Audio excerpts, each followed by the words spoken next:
স্বামী বিবেকানন্দের বাণী ও রচনা। অধ্যায় ভক্তির প্রথম সোপান, তীব্র ব্যাকুলতা। ভক্তি যুগের আচার্যগণ নির্ণয় করিয়াছেন, ভক্তি ঈশ্বরে পরম অনুরক্তি। কিন্তু মানুষ ঈশ্বরকে ভালোবাসিবে কেন?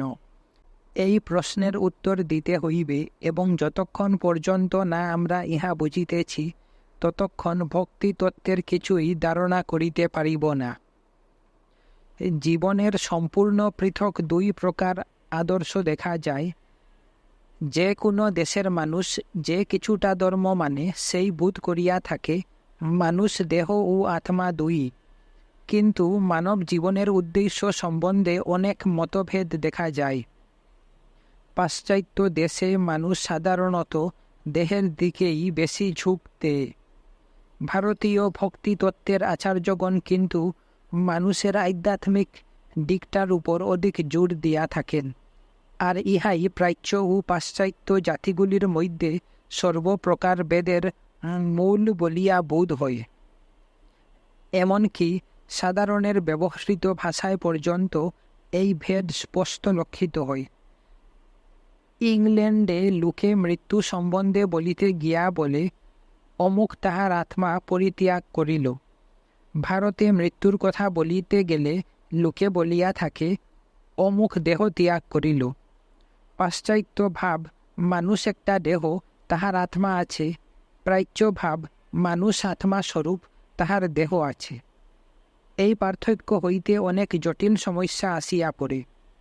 ইহা সহজেই বোঝা যায় যে আদর্শ অনুসারে মানুষ দেহ এবং তাহার একটি আত্মা আছে, সেই আদর্শে দেহের উপরে সম্পূর্ণ ঝোঁকটা পড়িয়াছে।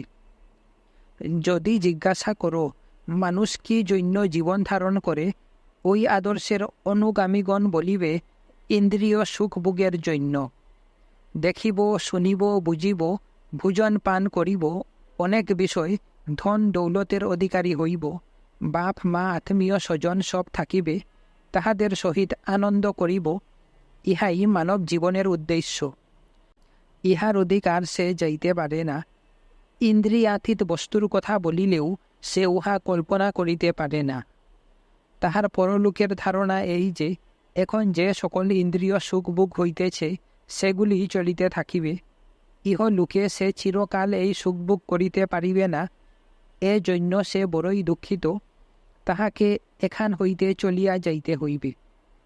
সে মনে করে যে কোনোভাবে হোক সে এমন এক স্থানে যাইবে, যেখানে এ সবই নূতনভাবে চলিতে থাকিবে।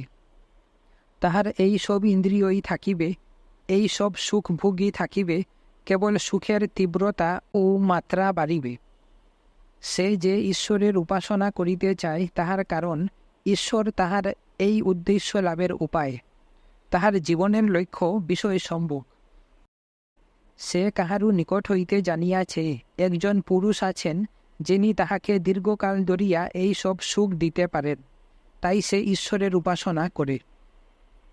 পক্ষান্তরে ভারতীয় ভাব এই যে, ঈশ্বরই আমাদের জীবনের লক্ষ্য, ঈশ্বরের ঊর্ধ্বে আর কিছু নাই।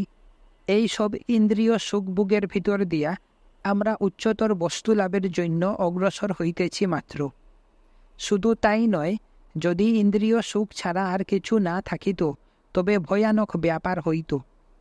আমরা আমাদের দৈনন্দিন জীবনে দেখিতে পাই, যে ব্যক্তির ইন্দ্রিয় সুখভোগ যত অল্প, তাহার জীবন তত উন্নত। কুকুরটা যখন খায়, তাহার দিকে চাহিয়া দেখো, কোনো মানুষ অত তৃপ্তির সহিত খাইতে পারে না। শূকর শাবকটার ব্যবহার লক্ষ্য করিও। সে খাইতে খাইতে কি আনন্দ সূচক ধ্বনি করে, সে যেন স্বর্গসুখ পাইতেছে। যদি কোনো শ্রেষ্ঠ দেবতা আসিয়া তাহার দিকে তাকান, সে তাহাকে লক্ষ্যই করিবে না। ভোজনেই তাহার সমগ্র জীবন। এমন কোনো মানুষ জন্মায় নাই যে ওইভাবে খাইতে পারে। ভাবিয়া দেখো, নিম্নতর প্রাণীদের দৃষ্টিশক্তি, শ্রবণ শক্তি প্রভৃতি কত তীক্ষ্ণ। তাহাদের ইন্দ্রিয়গুলি অত্যন্ত উৎকর্ষ লাভ করিয়াছে। মানুষের ইন্দ্রিয় শক্তি কখনো ঐরূপ হইতে পারে না। ইন্দ্রিয় সুখেই পশুগণের চরম আনন্দ, তাহারা ওই আনন্দে একেবারে উন্মত্ত হইয়া উঠে। আর যে যত অনুন্নত ইন্দ্রিয় সুখে সে তত অধিক আনন্দ পাইয়া থাকে। যতই উচ্চতর অবস্থায় উঠিতে থাকিবেন, ততই যুক্তি বিচার ও প্রেম আপনাদের লক্ষ্য হইবে। দেখিবেন আপনাদের বিচার শক্তি ও প্রেমের যতই বিকাশ হইবে, ততই আপনাদের ইন্দ্রিয় সুখ সম্ভোগের শক্তি কমিয়া যাইবে। বিষয়টি আমি দৃষ্টান্ত দ্বারা বুঝাইতেছি। যদি আমরা স্বীকার করি যে প্রত্যেক মানুষকে একটা নির্দিষ্ট পরিমাণ শক্তি দেওয়া আছে, সে শক্তি হয় দেহের উপর, নয় মনের উপর, নয় আত্মার উপর প্রয়োগ করা যাইতে পারে, তবে যদি উহাদের একটির উপর যে পরিমাণ শক্তি প্রয়োগ করা যায়, অন্যগুলির উপর প্রয়োগ করিবার শক্তি তবে ততটুকু কম পড়িয়া যাইবে। শৈব জাতি অপেক্ষা ঐক্য বা অশৈব জাতিদের ইন্দ্রিয় শক্তি তীক্ষ্ণতর। আর বাস্তবিক পক্ষে ইতিহাস হইতে আমরা এই একটি শিক্ষা পাইতে পারি যে কোনো জাতি যতই শৈব হয়, ততই তাহার স্নায়ু সূক্ষ্মতর হইতে থাকে এবং শরীর দুর্বলতর হইয়া যায়। কোনো অশৈব জাতিকে শৈব করুন, দেখিবেন ঠিক এই ব্যাপারটি ঘটিতেছে। তখন অন্য কোনো অশৈব জাতি আসিয়া আবার তাহাকে জয় করিবে। দেখা যায় বর্বর জাতি প্রায় সর্বদা জয়লাভ করে। এতএব আমরা দেখিতেছি, যদি আমাদের সর্বদা ইন্দ্রিয় সুখ ভোগ করিবার বাসনা হয়, তবে বুঝিতে হইবে আমরা অসম্ভব কিছু চাহিতেছি, কারণ তাহা হইলে আমরা পশু হইয়া যাইব। মানুষ যখন বলে সে এমন এক স্থানে যাইবে যেখানে তার ইন্দ্রিয় সুখ ভোগ তীব্রতর হইবে, তখন সে জানে না সে কি চাহিতেছে। মনুষ্য জন্ম গুছিয়া পশু জন্ম হইলে তবেই তাহার পক্ষে এরূপ সুখ ভোগ সম্ভব। শুকর কখনো মনে করে না সে অসুচি বস্তু ভোজন করিতেছে, উহাই তাহার স্বর্গ। শ্রেষ্ঠ দেবতাগণ তাহার নিকট আসিয়া উপস্থিত হইলেও সে তাহাদের দিকে ফিরিয়া চাহিবে না, ভোজনেই তাহার সমগ্র সত্তা নিয়োজিত। মানুষের সম্বন্ধেও তেমনি। তাহারা শুকর শাবকের ইন্দ্রিয় বিষয়রূপ পঙ্খে গড়াগড়ি দিতেছে, উহার বাহিরে কি আছে উহা দেখিতে পায় না। তাহারা ইন্দ্রিয় সুখ ভোগী চায়, আর উহা না পাইলে তাহারা যেন স্বর্গ হইতে চ্যুত হয়। ভক্ত শব্দটির শ্রেষ্ঠ অর্থ ধরিলে এইরূপ ব্যক্তিগণ কখনও ভক্ত হইতে পারে না। তাহারা কখনও প্রকৃত ভগবৎ প্রেমিক হইতে পারে না। আবার ইহাও ঠিক যে এই নিম্নতর আদর্শ অনুসরণ করিলে কালে এই ভাব পরিবর্তন হইবে। প্রত্যেক ব্যক্তি বুঝিবে ইহা অপেক্ষা উচ্চতর এমন কিছু আছে, যাহার সম্বন্ধে জানিতাম না। জানিলে জীবনের উপর এবং ইন্দ্রিয় বিষয়ের উপর প্রবল আসক্তি ধীরে ধীরে চলিয়া যাইবে।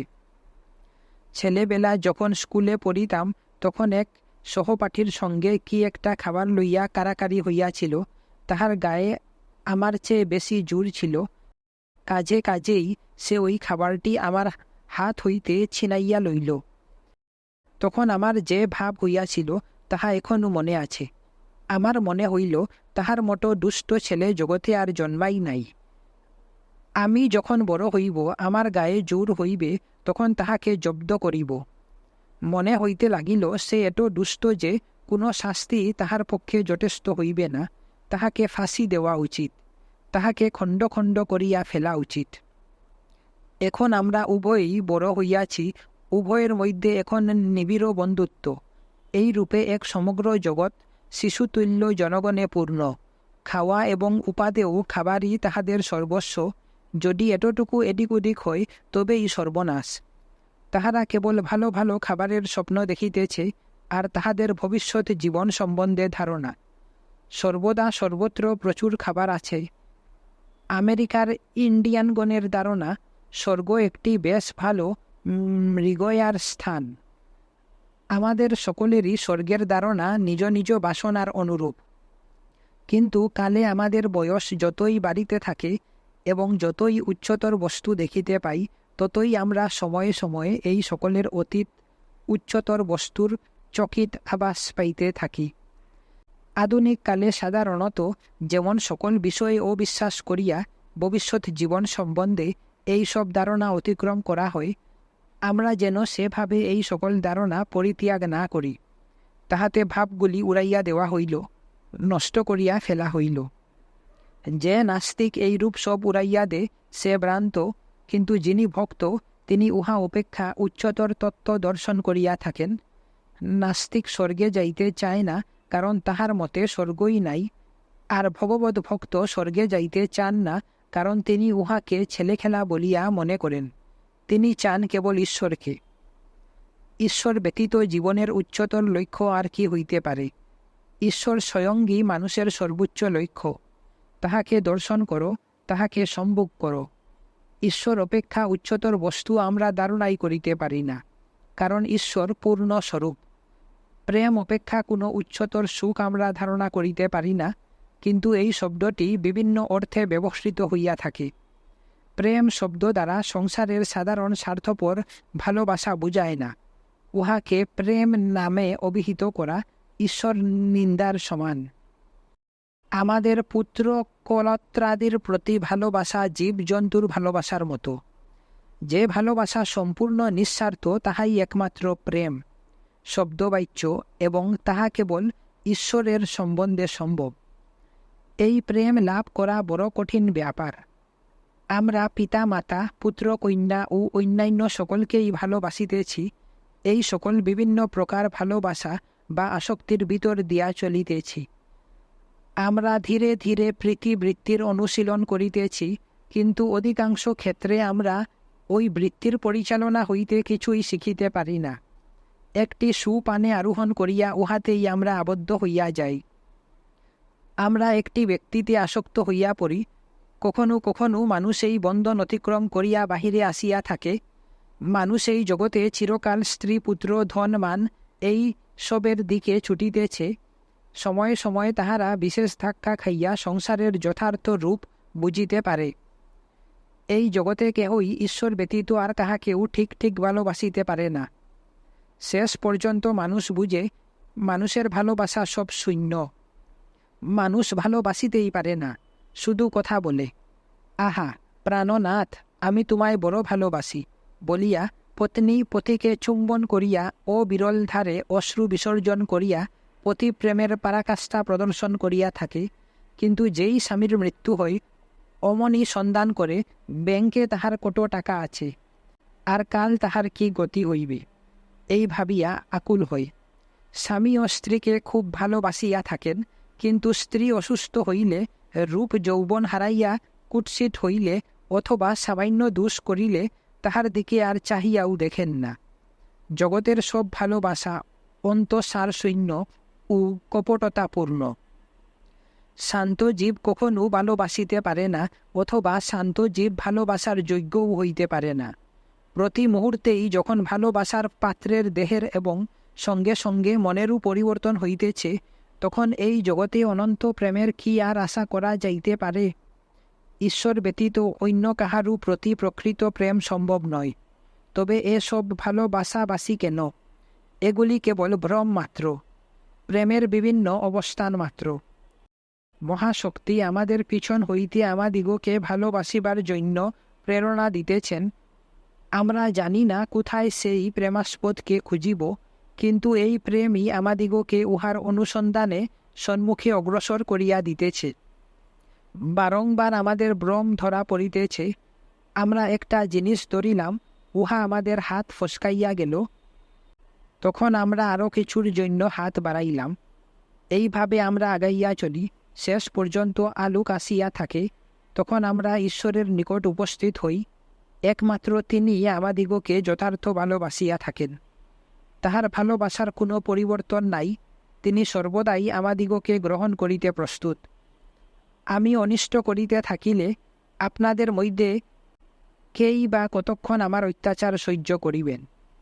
যাহার মনে ক্রোধ, ঘৃণা বা ঈর্ষা নাই, যাহার সৌম্যভাব কখনো নষ্ট হয় না, যাহার জন্ম নাই, মৃত্যু নাই, তিনি ঈশ্বর ব্যতীত আর কি হইতে পারেন?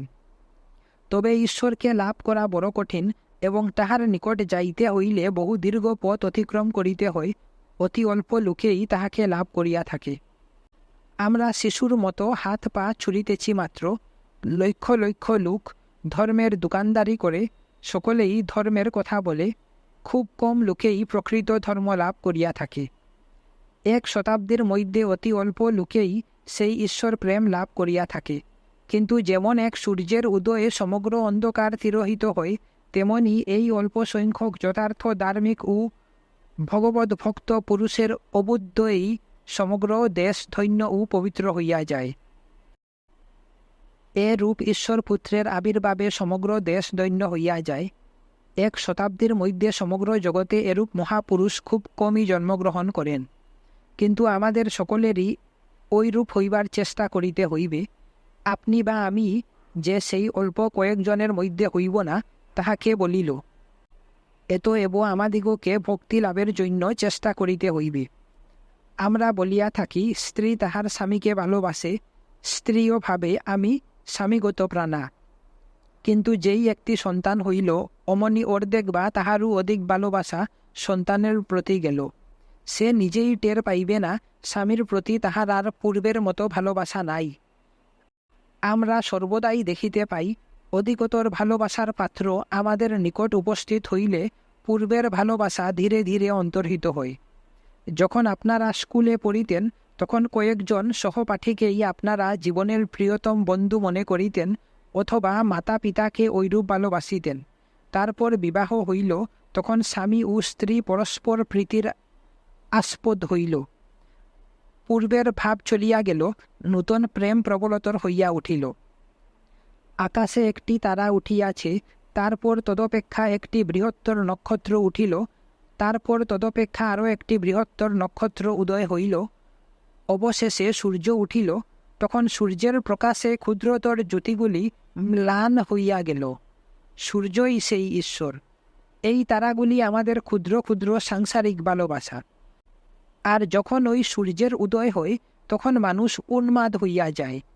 ওইরূপ ব্যক্তিকে এমারসন ভগবত প্রেম উন্মত্ত মানব, এ গড ইনটক্সিকেটেড ম্যান বলিয়াছেন। তখন তাহার নিকট মানুষ জীবজন্তু সব রূপান্তরিত হইয়া গিয়া ঈশ্বর রূপে পরিণত হয়। সবই সেই এক প্রেম সমুদ্রে ডুবিয়া যায়।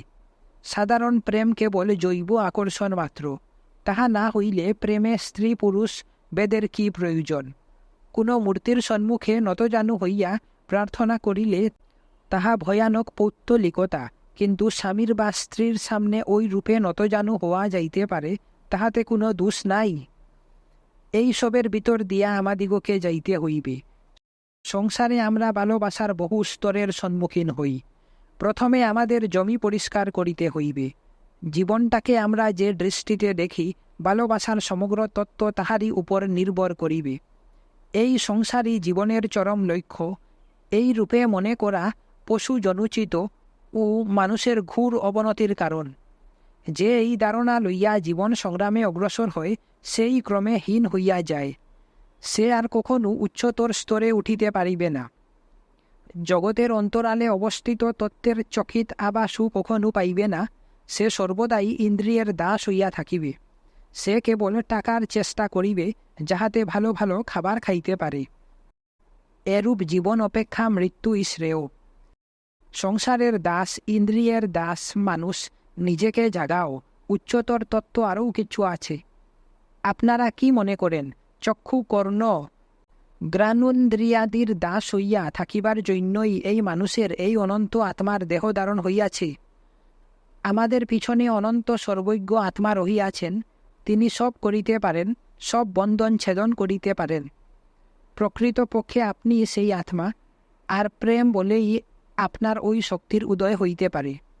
আপনাদের স্মরণ রাখা উচিত, ইহাই আমাদের আদর্শ। একদিনেই এই অবস্থা লাভ করা যায় না। আমরা কল্পনা করিতে পারি আমরা ওই অবস্থা লাভ করিয়াছি, কিন্তু শেষ পর্যন্ত উহা কল্পনা ছাড়া আর কিছুই নয়। ওই অবস্থা এখনও বহু বহু দূরে। যে যে অবস্থায় রহিয়াছে, যদি সম্ভব হয় সেই অবস্থা হইতে উচ্চতর অবস্থায় উপনীত হইবার জন্য তাহাকে সাহায্য করিতে হইবে। মানুষ জড়বাদের উপরই নির্ভরশীল।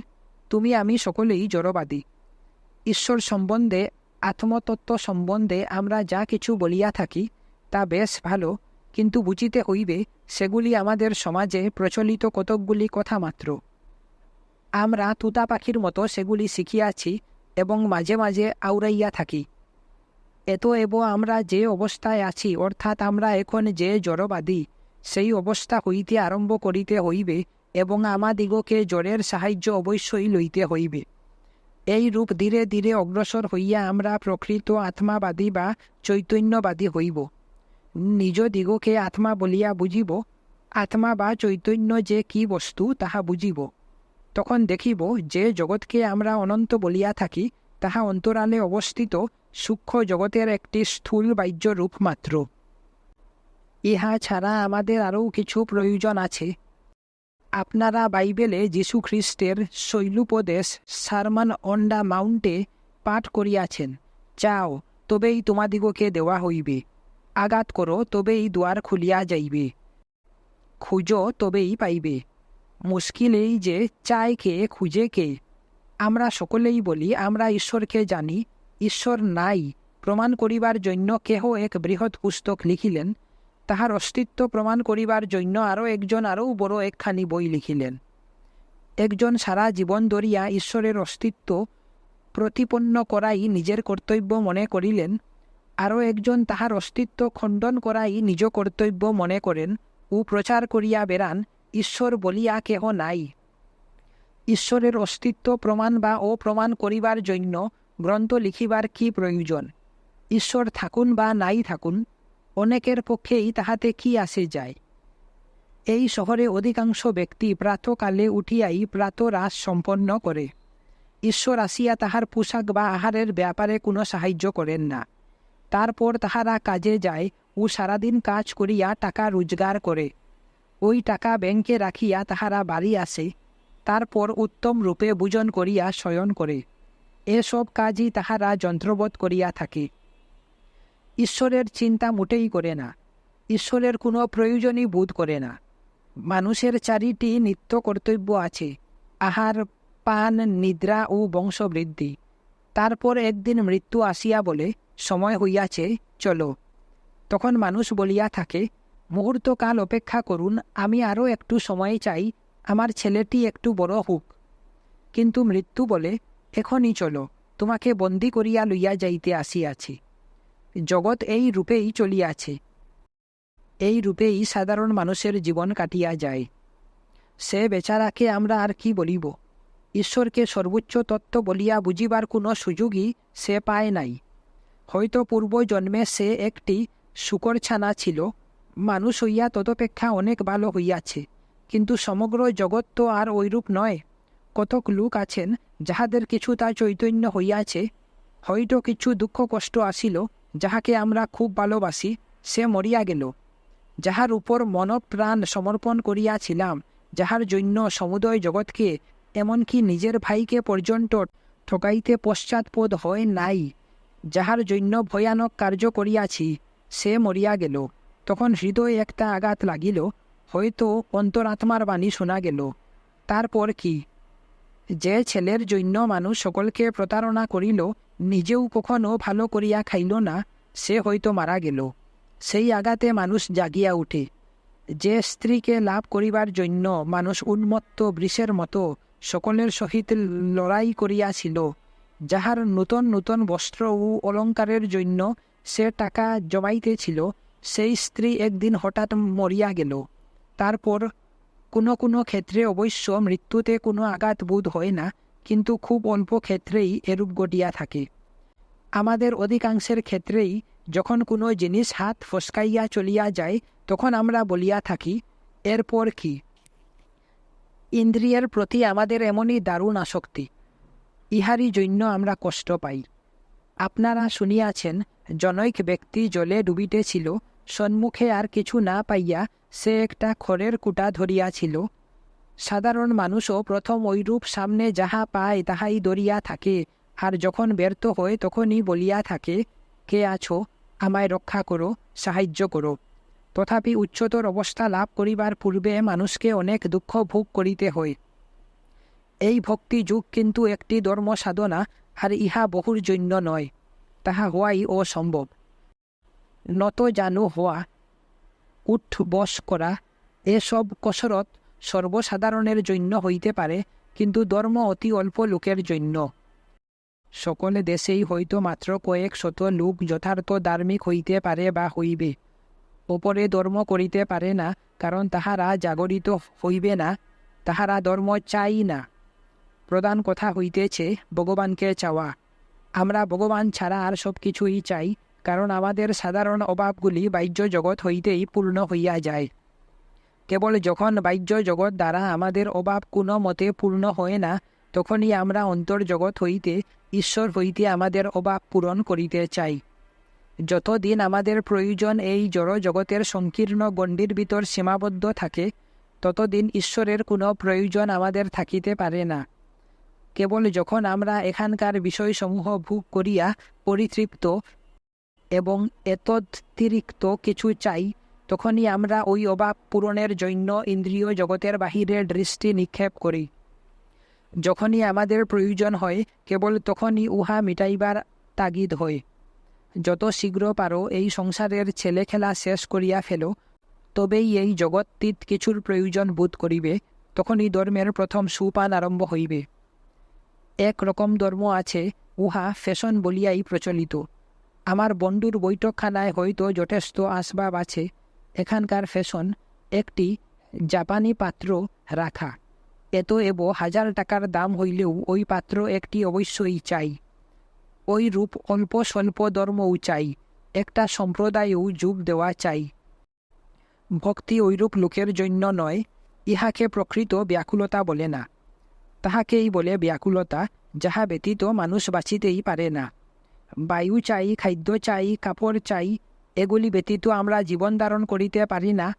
মানুষ যখন কোনো নারীকে ভালোবাসে, তখন সময় সময় সে এরূপ বোধ করে যে তাহাকে ছাড়িয়া সে বাঁচিতে পারে না, যদিও ইহা তাহার ভ্রম। স্বামী মরিয়া গেলে কিছুক্ষণের জন্য স্ত্রী মনে করে স্বামীকে ছাড়িয়া সে বাঁচিতে পারিবে না, কিন্তু দেখা যায় সে তো ঠিক বাঁচিয়াই থাকে।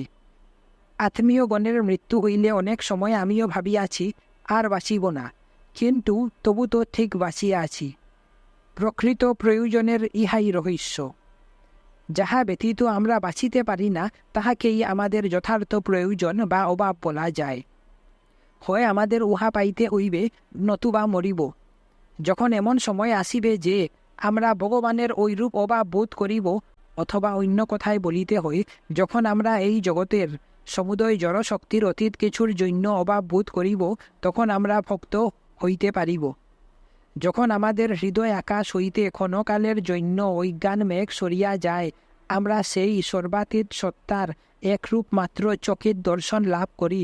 সেই মুহূর্তের জন্য সকল নীচ বাসনা যেন সিন্ধুতে বিন্দুর ন্যায় বোধ হয়। তখন আমাদের ক্ষুদ্র জীবনের মূল্য কতটুকু? তখনই আত্মার বিকাশ হয়, ভগবানের অভাব অনুভূত হয়।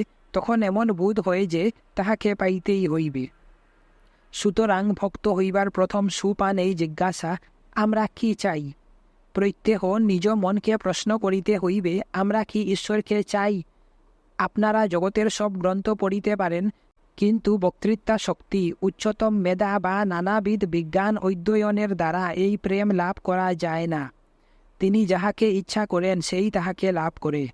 তাহার নিকটই ভগবান আত্মপ্রকাশ করেন।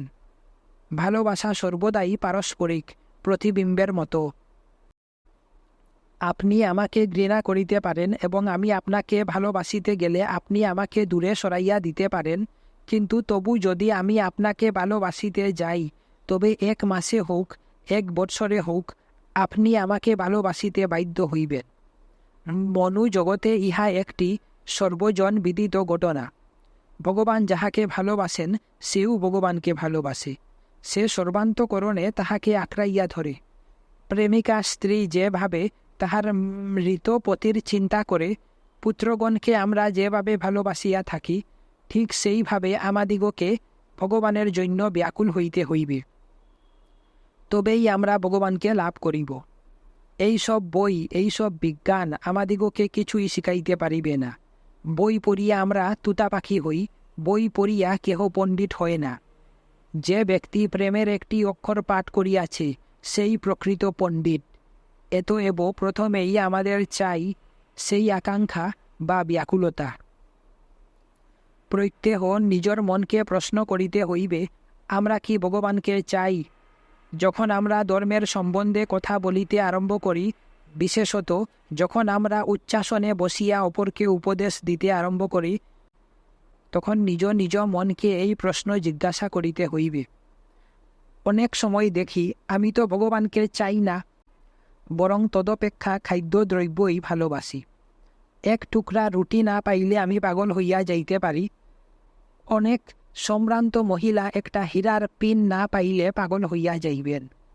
ভগবানের জন্য তাহাদের সে ব্যাকুলতা নাই।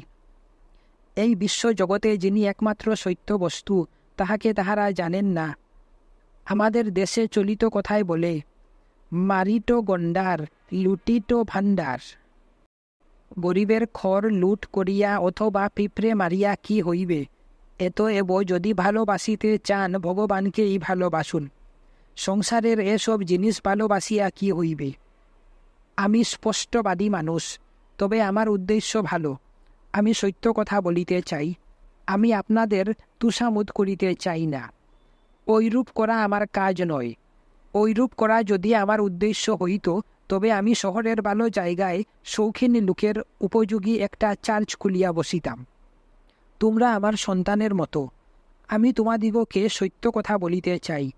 এই জগৎ সম্পূর্ণ মিথ্যা। জগতের শ্রেষ্ঠ আচার্যগণ সকলেই এই সত্য লাভ করিয়াছেন। ঈশ্বর ব্যতীত এই সংসারের বাহিরে যাওয়ার আর অন্য উপায় নাই। তিনি আমাদের জীবনের চরম লক্ষ্য। এই জগৎই জীবনের চরম লক্ষ্য। এরূপ ধারণাও অত্যন্ত ক্ষতিকর। এই জগতের, এই দেহের একটা নিজস্ব মূল্য আছে এবং উহা গৌণ। ওইগুলি উদ্দেশ্যের উপায় স্বরূপ হইতে পারে, কিন্তু এই জগৎ আমাদের চরম লক্ষ্য না হয়ে। দুঃখের বিষয়, আমরা অনেক সময় এই জগৎকেই উদ্দেশ্য করিয়া ঈশ্বরকে সংসার সুখ লাভের উপায় স্বরূপ করিয়া থাকি। আমরা দেখিতে পাই, লোকে উপাসনাস্থলে গিয়া প্রার্থনা করিতেছে, ভগবান আমার রোগ সরাইয়া দাও, ভগবান আমার ইহা দাও, উহা দাও। তাহার সুন্দর সুস্থ দেহ চায়, যেহেতু তাহারা শুনিয়াছে যে একজন কেহ কোন স্থানে বসিয়া আছেন, তিনি ইচ্ছা করিলেই তাহাদের ওই কামনা পূর্ণ করিয়া দিতে পারেন। সেই হেতু তাহারা তাহার নিকট প্রার্থনা করিয়া থাকে। ধর্মের এরূপ ধারণা অপেক্ষা নাস্তিকতা ভালো। আমি তো পূর্বেই বলিয়াছি, এই ভক্তি সর্বোচ্চ আদর্শ। লক্ষ লক্ষ বৎসর সাধনা করিয়াও আমরা এই আদর্শে উপনীত হইতে পারিব কি না জানি না, কিন্তু এটিকেই সর্বোচ্চ আদর্শ করিতে হইবে। আমাদের ইন্দ্রিয়গুলিকেও উচ্চতম বস্তু লাভের চেষ্টায় নিযুক্ত করিতে হইবে। যদি একেবারে শেষ প্রান্তে পৌঁছানো না যায়, অন্তত কিছু দূর পর্যন্ত তো যাওয়া যাইবে। ঈশ্বরের নিকট পৌঁছিবার জন্য আমাদিগকে ধীরে ধীরে এই জগৎ ও ইন্দ্রিয়গুলির মধ্যে দিয়াই কাজ করিতে হইবে।